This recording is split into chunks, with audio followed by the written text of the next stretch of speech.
ఆమేన్. ఎఫెసీయులకు రాసిన పత్రిక మొదటి అధ్యాయాన్ని మనం గమనిస్తున్నాము. నాతో ఉన్నారు కదా అందరూ?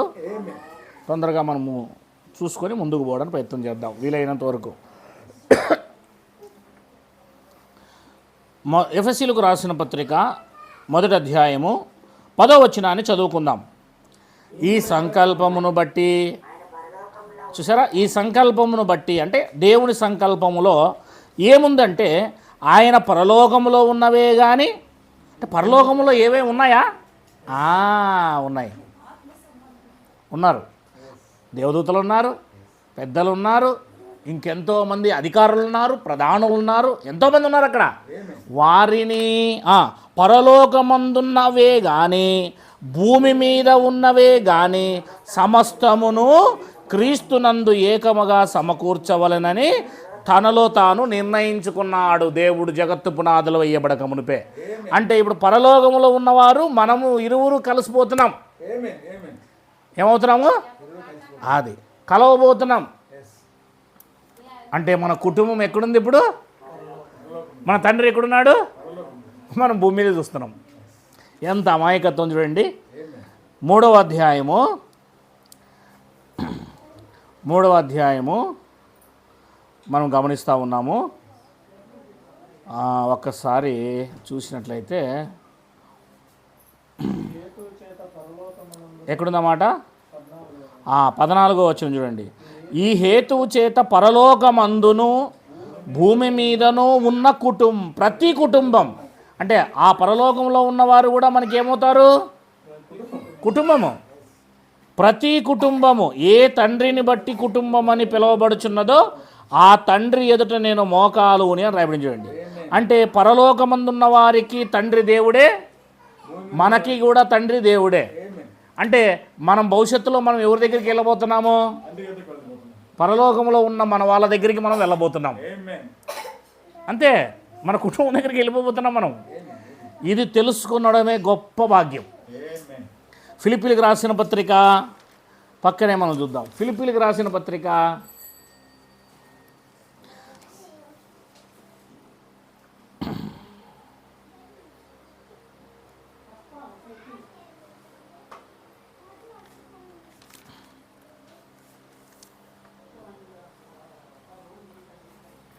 ఆ మాట అంటుంది. ఫిలిప్పీలకు రాసిన పత్రిక ఏమంటుందంటే 11వ వచనం అనుకుంటా, 2వ అధ్యాయము 11వ వచనం. ప్రతివాని నాలుకయు తండ్రి అయిన దేవుని మహిమార్థమై యేసుక్రీస్తు ప్రభువని ఒప్పుకున్నట్లు దేవుడు ఆయనను అధికముగా హెచ్చించి ప్రతి నామమునకు పైనామమును ఆయనకు, అంటే పరలోకంలో ఉన్నవారి కంటే భూమి మీద ఉన్నవారి కంటే అందరికంటే గొప్ప నామమును ఇచ్చాడు ఈయనకు. అంటే అందరికంటే మొదటివాడు ఎవరు? ఇప్పుడు యేసుక్రీస్తు వారు. అంటే పరలోకంలో కూడా బ్యాచ్ ఉంది, భూమి మీద కూడా బ్యాచ్ ఉంది. ఇది మనం గమనించాలి. 9వ వచనం కూడా చదవండి. అందుచేతను పరలోకముందున్న వారిలో కానీ భూమి మీద ఉన్న వారిలో కానీ అని రాబడించండి. భూమి కింద ఉన్న వారిలో కానీ, భూమి కింద ఎవరంటే పాతాళ లోకం, పరలోకంలో ఉన్నవారు ఎవరంటే ఆత్మల సంబంధమైన వారు, భూమి మీద ఉన్నవారు అంటే మనం. అంటే మనకు అడ్రస్ ఉంది, భయపడాల్సిన అవసరమే లేదో. మానవుడికి ఇంతటితో అయిపోతుందని ఎవరైతే అనుకుంటారో వాళ్ళు చాలా మూర్ఖత్వం గలవారు. ఎందుకంటే 1వ అధ్యాయము అదే ఫిలిప్పీలకు రాసిన పత్రికలో 1వ అధ్యాయం ఫిలిప్పీలకు రాసిన పత్రికలో 20, నేను మిగులు అపేక్షించుచు నిరీక్షించుచున్న ప్రకారము మీ ప్రార్థన వలన యేసుక్రీస్తు యొక్క ఆత్మ నాకు సమృద్ధిగా కలుగుట వలనను ఆ ప్రకటన నాకు రక్షణార్థముగా పరిమణించిన నేను ఎరుగుదును. నా మట్టుకైతే బ్రతుకుట క్రీస్తే, చావైతే. ఎందుకంటే మా కుటుంబం దగ్గరికి వెళ్ళిపోతాను, మా నాన్న దగ్గరికి వెళ్ళిపోతాను, అంతే కదా. ఇప్పుడు చూడండి, మేము వెళ్ళిపోవాలని ఆలోచిస్తున్నాం. ఎందుకు? మా కుటుంబం దగ్గరికి. అవునదేమా? ఆమె లక్ష్మిని, అమ్మ రేపు బోధువులు అంటే అప్పటికప్పుడు రెడీ అయిపోయింది. పొద్దునకే దేశాలు కానీ లేపుకొని వచ్చేసింది. ఎందుకు? కుటుంబం. అమ్మ మనమంతా కూడా యాత్రికులం. మన కుటుంబం పరలోకంలో ఉంది. మన తండ్రి మన కోసం ఎదురు చూస్తున్నాడు. నిజం తెలుసుకోవాలి మీరు. ఇక్కడ ఎలాడబడొద్దని గబ్బిలాలాగా 990 అది ప్రపంచం వాళ్ళు చేసి మనం చేసే పని కాదు ఇది. ఎప్పుడెప్పుడు వెళ్ళిపోవాలని పౌలు అంటున్నాడు, ఎప్పుడెప్పుడు వెళ్ళిపోతానని యేసుక్రీస్తు అంటున్నాడు. బైబిల్లో అందరూ మేము వచ్చేద్దాం అని అంటుంటే మనమేమో ఈడే ఉంటాం అని మనం అంటున్నాం. 90వ కీర్తన మొదటి వచనం. వెళ్ళిపోవాలనే మనసు ఎవరికైతే ఉంటుందో వాడు పరిశుద్ధమైనగానే నీతిగా జీవిస్తాడు. ఈడే ఉండాలనుకుంటాడు. ఎవడైతే ఉంటాడో వాడు పాపంలో జీవిస్తాడు. ప్రభువా, తరతరముల నుండి మాకు నివాస స్థలం నీవే. పర్వతములు పుట్టకమునుపు, భూమిని లోకమును నీవు పుట్టింపకమునుపు, యుగములు నీవే దేవుడవు. నీవు మనుషులను మంటికి మార్చుచున్నావు. నరులారా తిరిగి రండని తిరిగి రండని అంటే అర్థం ఏంటి? అక్కడి నుంచి పంపించాడు, ఇక్కడికి తిరిగి మళ్ళీ రమ్మంటున్నాడు. మనమంతా అక్కడి నుంచి వచ్చాం, తిరిగి మళ్ళీ ఎక్కడికి వెళ్ళాలి? తిరిగి రండి. ఇప్పుడు మనల్ని కూడా ఏమన్నారు? మన ఇంటి వాళ్ళు తిరిగి రమ్మంటున్నారు. జయబాబు ఏమంటాడు లక్ష్మిని? తిరిగి రా తొందరగా అంటాడు. అవునా లేదా? ఎవరు చూసుకుంటారు ఇవన్నీ? అవునా? అంతే, తిరిగి రమ్మని అంటారు ఎవరైనా అంతే. దేవుడు కూడా అదే అంటున్నాడు. అందుకే మనల్ని ఏం చేస్తున్నాడు? నీవు మనుషులను మంటికి మార్చుచున్నావు అంటే మరణం ఇస్తున్నాడు.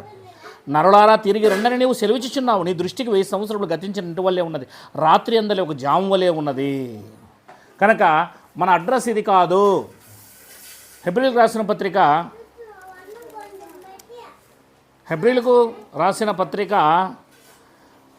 11వ అధ్యాయము 12వ వచనం చదవండి.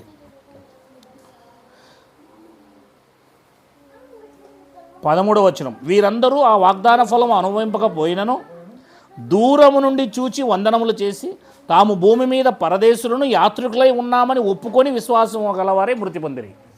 భూమి మీద ఏమనుకున్నారు వాళ్ళు? మేము పరదేశులము యాత్రికులు అనుకున్నారు. ఇక్కడే ఎలా పడతాం గబ్బిలంలాగా అనలేదు వాళ్ళు. ఈ ఆలోచన మనకుందా?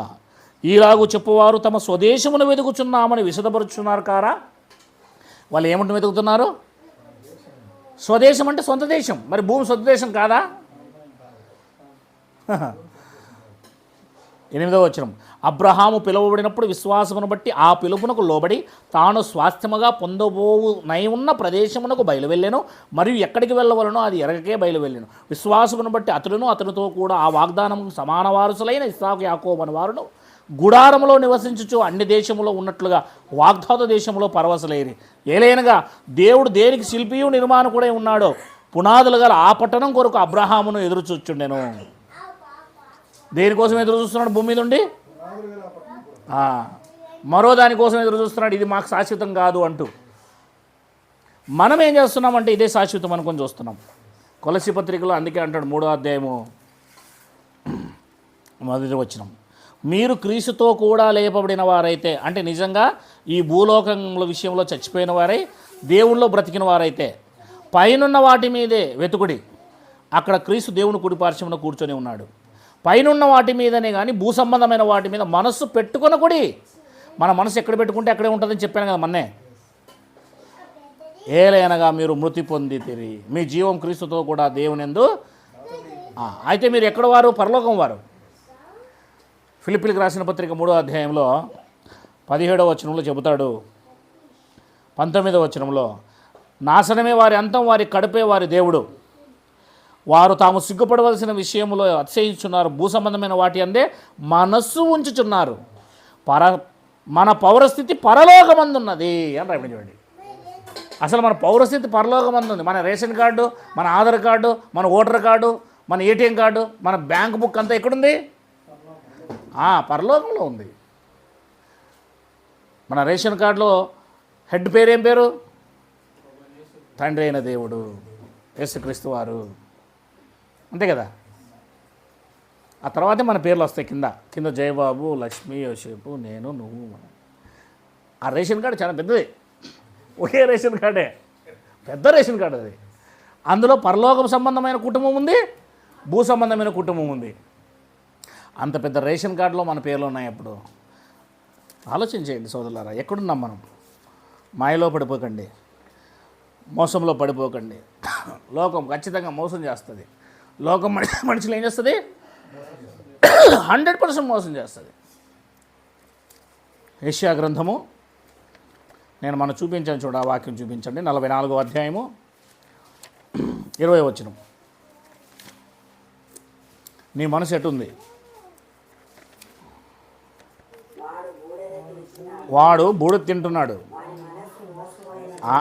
వారి మనస్సు మోసపోయినదై తప్పుదారిని వాని మనస్సు వాడిని తీసుకెళ్తుంది. వాడు తన ఆత్మను రక్షించుకొన జాలడు అని రావించండి. ముందు మనస్సు మీదే గురి చూస్తుంది సాతాను. లోకం ఏం చేస్తుంది? నీ మనస్సును డైవర్ట్ చేస్తుంది. ఇటు చూడు అంటది. అది ఏమంటది? అటు చూడకు. అటు చూస్తే జీవవృక్ష ఫలము, అటు చూస్తే దేవుడు. ఇటు చూడు, మంచి చెడులు తెలియని వృక్ష ఫలం అంటది అది. అప్పుడు వాళ్ళని ఏం చేసేసింది? మనస్సు మోసపరిచింది. అందుకే సర్పము నన్ను మోసపుచ్చినందున నేను తింటిని. మోసపోవడం అనేది తప్పు మార్గమున వెళ్ళిపోతావు. ఎప్పుడు తప్పు మార్గాన వెళ్తావో నీ ఆత్మ నరకానికి వెళ్ళిపోద్ది. రక్షించుకొన జాలవు, నీ ఆత్మను రక్షించుకొన జాలవు. కనుక మన మనస్సు ఎప్పుడు ఎక్కడ ఉండాలి? పరలోకమందు. 1వ అధ్యాయము 10వ వచనం. ఈ సంకల్పమును బట్టి ఆయన పరలోకములో ఉన్నవే గాని భూమి మీద ఉన్నవే గాని సమస్తమును క్రీస్తునందు ఏకముగా సమకూర్చవలెనని తనను తాను జగత్తు పునాదులు వేయబడక మునిపే నిర్ణయం తీసుకున్నాడు. అంటే మన కుటుంబం భూమి మీద ఉన్న ఈ రక్త సంబంధమైన కుటుంబమే కాదు, కానీ పరలోకంలో మన కోసం చూసేవాళ్ళు చాలామంది, మస్తు మంది ఉన్నారు సార్, మస్తు మంది ఉన్నారు. 11వ వచనం. మరియు క్రీస్తు నందు ముందుగా నిర్ణయించిన ముందుగా నిరీక్షించిన మనము తన మహిమకు కీర్తి కలగజేయవలెనని దేవుడు తన చిత్త ప్రకారమైన సంకల్పమును బట్టి మనల్ని ముందుగా నిర్ణయించి ఆయన యందు స్వాస్థ్యముగా ఏర్పరచెను. ఆయన తన చిత్తానుసారముగా చేసిన నిర్ణయం చొప్పున మన పట్ల జరిగిస్తున్నాడు. మనం సంకల్పంలో ఉన్నాము, దేవుని ప్లాన్లో ఉన్నాము. ఏమండి, నేను చెప్పాను కదా ఉదయము, ఇలా సముద్రంలో బ్రిడ్జి వేస్తున్నాడంటే బ్రిడ్జిలు వేసేటప్పుడు కింద ఏమేస్తారు? పిల్లర్స్ వేస్తారు కదా. అందులో ఒక పిల్లరు ఏమంటుందంటే ఇంకొక పిల్లర్తో మనము ప్లాన్లో ఉన్నాం రా అంటుంది, ఇంజనీర్ ప్లాన్లో ఉన్నాం రా అంటుంది. మనం కూడా ఇప్పుడు ఎవరు ప్లాన్లో ఉన్నామో? దేవుని సంకల్పంలో ఉన్నామని చెప్పుకుంటున్నాం. మనం ఒక పిల్లర్ ఇంకో పిల్లర్తో మాట్లాడుతుంది. మనము ఇంజనీర్ యొక్క సంకల్పంలో ఉన్నాం కనుక అదిగో ఈ బ్రిడ్జిని మోసుకొని నిలబడుతున్నాం. అది మనము దేవుని సంకల్పంలో ఉన్నాం. నువ్వు దేవుని సంకల్పంలో ఉంటే నిన్ను ముట్టేవాడు, నిన్ను తాకేవాడు ప్రపంచంలో ఉండడిక. ఎప్పుడు ఇలా ఎదుగుతూనే ఉంటావు పైకి దేవునిలో ఆత్మీయంగా. కిందకు వచ్చేద్దాం. 13. మీరును సత్యవాక్యమును అనగా మీ రక్షణ సువార్తను విని, అంటే సువార్త చెప్పుకోకుండా రక్షణ రాదు కదా. ఆ రాయబడి చూడండి. మరి ఇతరులకు సువార్త చెప్పుకోకుండా ఎలా రక్షణ పొందుతారండి వాళ్ళు? మనం ఎలా రక్షణ పొందుకున్నాం? సువార్త చెప్పినందుకే రక్షణ పొందుకున్నాం. క్రీస్తు నందు విశ్వాసం ఉంచి వాగ్దానం చేయబడిన ఆత్మ చేత ముద్రింపబడ్డారు. ఒకటి, సువార్త ప్రకటించాలి, అప్పుడు రక్షణ వస్తుంది. అప్పుడు విశ్వాసం ఉంచితే నీకు పరిశుద్ధాత్మ ఇస్తాడు దేవుడు. అది సువార్త ప్రకటించే వాళ్ళు ఉండాలి, విన్నవాడు రక్షించబడతాడు విశ్వాసం ద్వారా. ఆ విశ్వాసం మనకి ఏమిస్తుందంటే దేవుని ఆత్మనిస్తుంది. ఆ దేవుని ఆత్మ నిన్ను ఏమంటుందంటే అబ్బా తండ్రి అని నిన్ను తండ్రిని పరిచయం చేస్తుంది. అప్పుడు మనం కుమారులం అయిపోతాం, దత్తపుత్రులం అయిపోతాం. దేవుని ఆత్మను పొందుకోకుండా దత్తపుత్రులు ఎవరు కాలేరు 100%. అందుకే కదా దావీదు దేవుని ఆత్మను పోగొట్టద్దు నాకాడ అంటాడు. ఎందుకంటాడు చెప్పు? ఇదే బైబిల్లో 3వ అధ్యాయం 30వ వచనం, ఎఫెసీ పత్రిక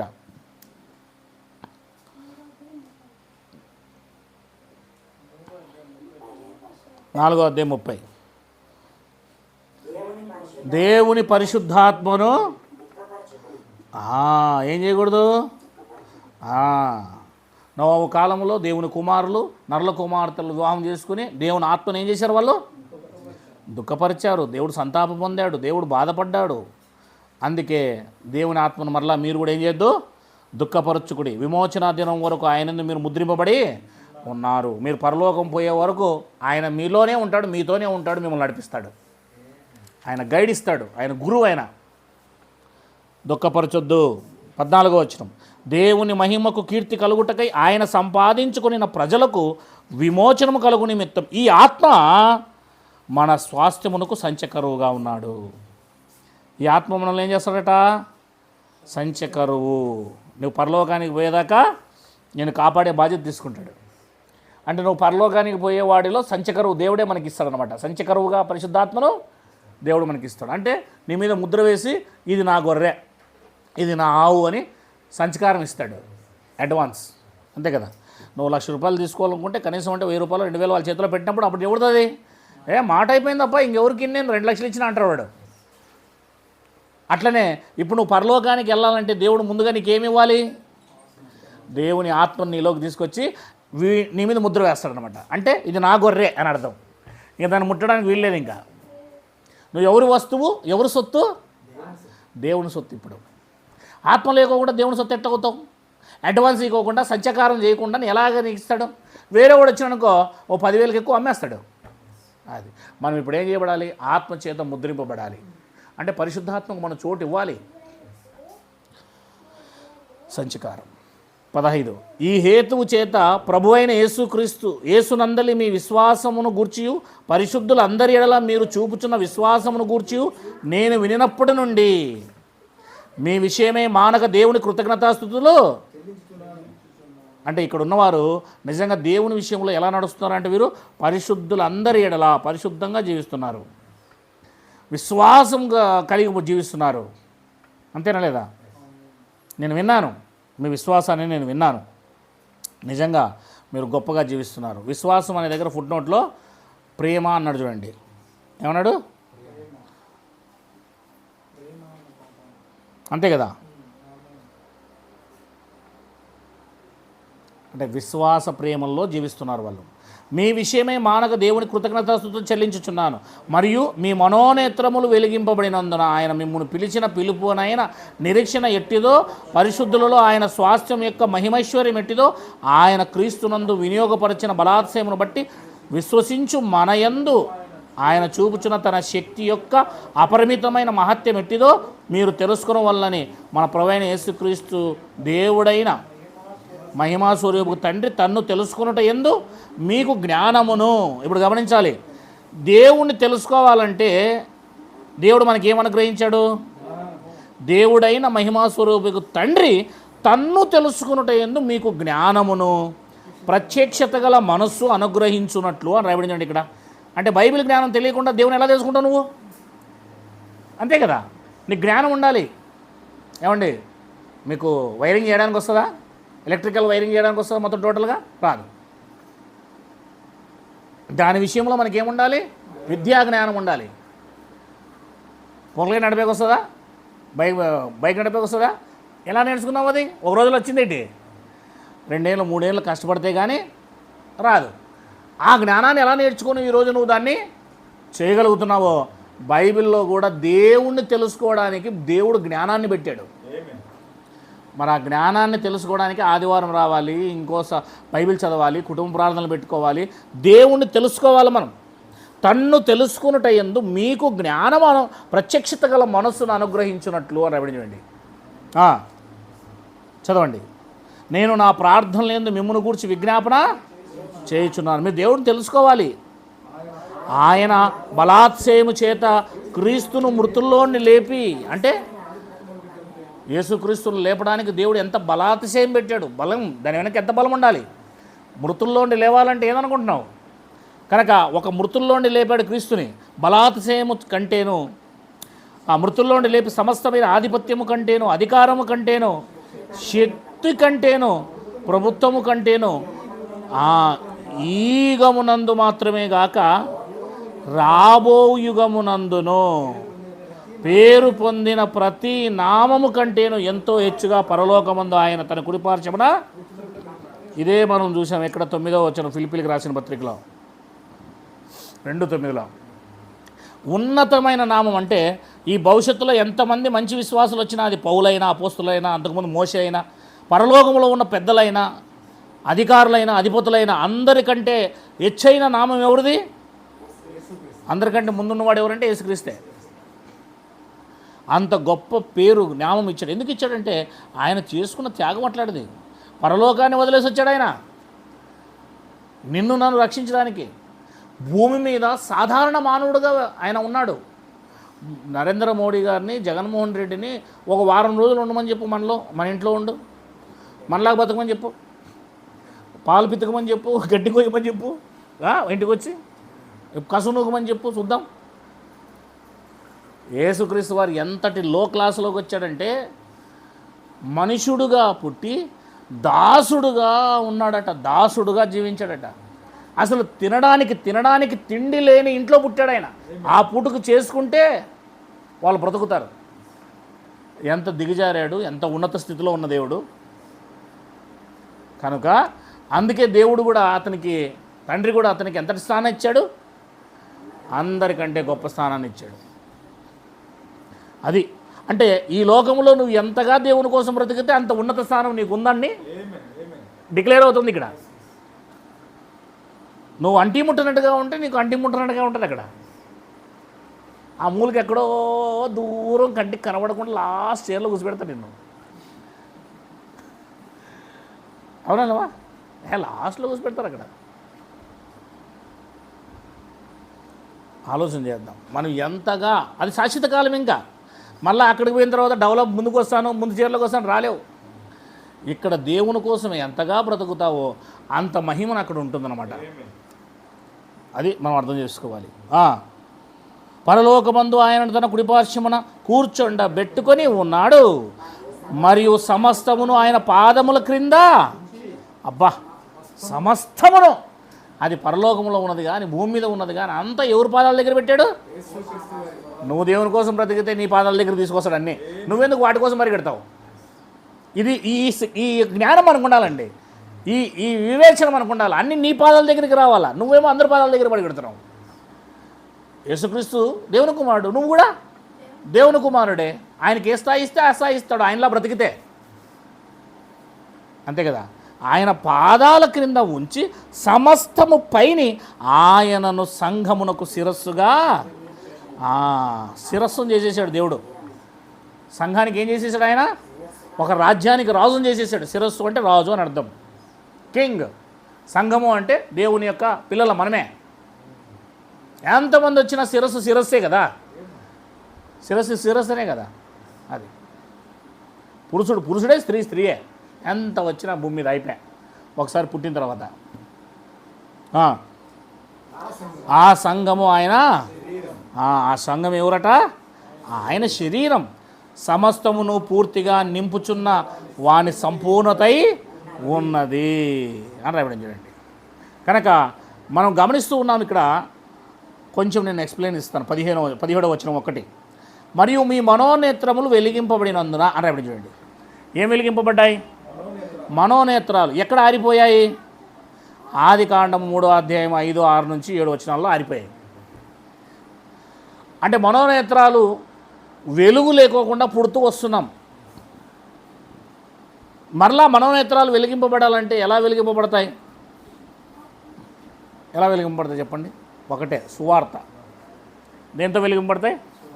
2 వచనాలు 3 వచనాలు చూపించి ముగిస్తాను నేను. జాగ్రత్తగా చూద్దాం. కొరింథీయులకు రాసిన 2వ పత్రిక 4వ అధ్యాయం 5వ వచనం.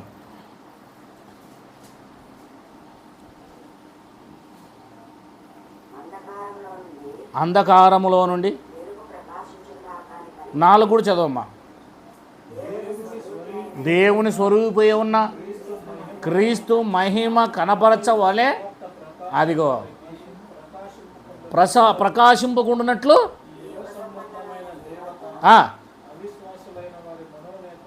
అది సువార్త వినకుండా చేయడమే గుడ్డితనం. ఎవడు సువార్త వినడో, ఎవడు వాక్యం వినడో వాడు గుడ్డివాడు. ఇంకా అంటే నీ మనోనేత్రాలు తెరవడానికి దేవుడు వాడుకున్నది ఏంటి? సువార్తే. ఆ సువార్త మనం చెప్పకపోతే మనోనేత్రాలు లోకంలో ఉన్న వాళ్ళకి ఎలా వెలిగింపబడతాయి చెప్పండి? చాలు, చాలా గొప్ప మాటలండి ఇవి.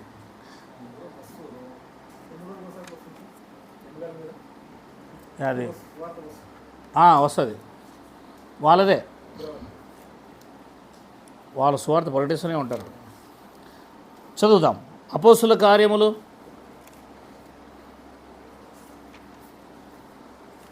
1 సువార్త విలువ తెలియకపోవడం వల్ల మనోళ్ళు అలా తయారయ్యారు. ఏందనుకుంటున్నారు? అది ఒక రక్షించబడినోడు తప్పనిసరిగా సువార్త ప్రకటిస్తాడు. విందాం 26వ అధ్యాయము అపోస్తుల కార్యములు